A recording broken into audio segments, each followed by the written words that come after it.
natera webale chali wango kubanga okyekuumidde wano ku Projan Media TV nkugamba nti ekyo okola kyamaanyi kubanga okyali ku Projan Media TV ng'oli mulabi oli muwuliriza ate nga oli w'amaanyi nnyo nkugamba nti oli waddala nnyo bakyali baffe mwenna abali e UK abali mu United States of America abali Abu Dhabi Saudi Arabia Oman ne Qatar bagamba nti mukola kyamaanyi nnyo mwenna bakadama bange mwa abasingira ddala mu mulimu guneeno kubanga ate muli b'amaanyi wano ku Projan Media TV essaawa zino neggulira akaga ku mmeeza zaffe za Projan TV teri ddala okujjako Dr. Hamza Ssebunya agulidde mwana muwala Rema Namakula emmotoka Mercedes Benz balirwamu ssente bwanananga w'okiwulira.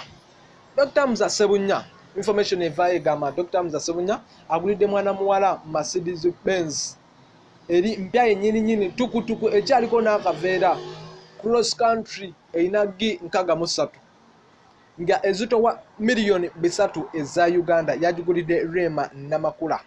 Few weeks okumubbako Eddie Kenzo bino bintu byali takola nga omwana muwala tamulaga ku bulabu sigamba mwadde akamotoka akamanyi naye n'omusajja yamugulidde emmotoka eri kapyata nga wokyulya.